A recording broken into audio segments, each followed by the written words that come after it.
Οι οικογένειες έχουν πάντα ιστορίες να διηγηθούν. Κάποιες φορές χάνονται μαζί με τους ανθρώπους που τις έζησαν και δεν τις μαθαίνουμε ποτέ.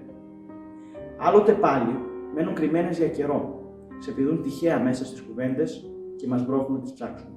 Το 1940 μέναμε στην Αθήνα, στην πλατεία Ομόνοιας, στην οδό Αθηνάς 10, στο δεύτερο πάτωμα. Εκείνη την εποχή νόμιζα ότι ζούσαμε στο κέντρο της γης. Μία μέρα, το Σεπτέμβριο του 1941, πήγαμε να βαράσουμε τα σχολικά μας. Ξεκίνησαν τα σχολεία, άρχισαν τα μαθήματα, αλλά σταμάτησαν πριν τα Χριστούγεννα, γιατί έγινε πόλεμος. Έλληνες εις τα όπλα. Ήρχισαν σήμερον εχθροπραξίε.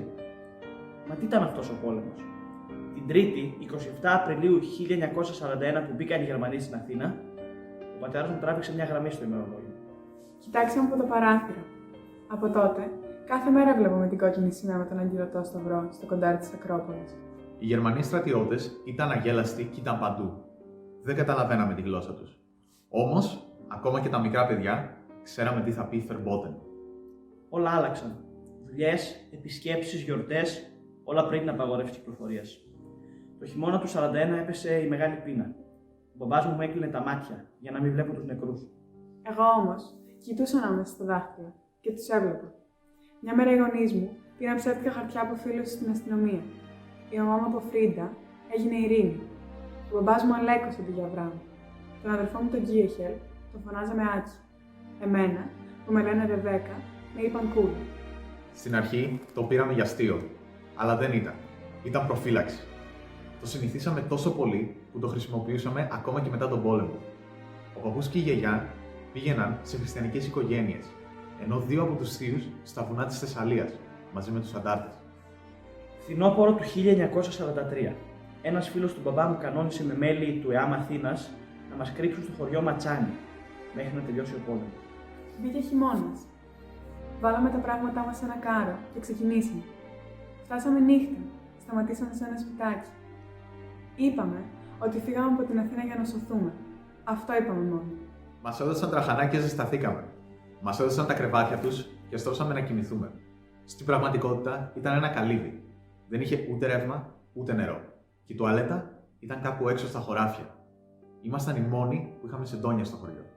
Ήταν η οικογένεια του Θανάση Δημόπουλου, που έγινε και δική μας. Την πρώτη Κυριακή στο χωριό, μετά το διευχόν, ο Παπαθανασούλης είπε κρυφά στους συγχωριανούς του. Πριν λίγες μέρες ήρθε μια οικογένεια από την Αθήνα. Λένε ότι είναι χριστιανοί. Όμως όλοι ξέρουμε πως είναι Εβραίοι. Όποιος τους μαρτυρήσει θα τον διώξει από το χωριό. Γιατί στο χωριό μας δεν υπάρχουν προδότες. Βγήκε διαταγή ότι όποιος βοηθάει ή κρύβει Εβραίους θα συλλαμβάνεται και θα εκτελείται. Στο χωριό είχαμε φαγητό. Όχι όπως στις πόλεις που ακούγαμε ότι ο κόσμος πεινούσε. Κάθε οικογένεια είχε τα ζωντανά της. Εμείς δεν είχαμε τίποτα. Ούτε ζώα, ούτε χωράφι. Μας είχαν έγνοια οι γείτονες όμως και μας έδιναν ό,τι μπορούσαν. Τα πρωινά πηγαίναμε στο σχολείο, στον Παπαθανασούλη στην εκκλησία. Ο παπάς μοίραζε μολύβια και χαρτιά σε όλους. Μας μάθαινε τα γράμματα.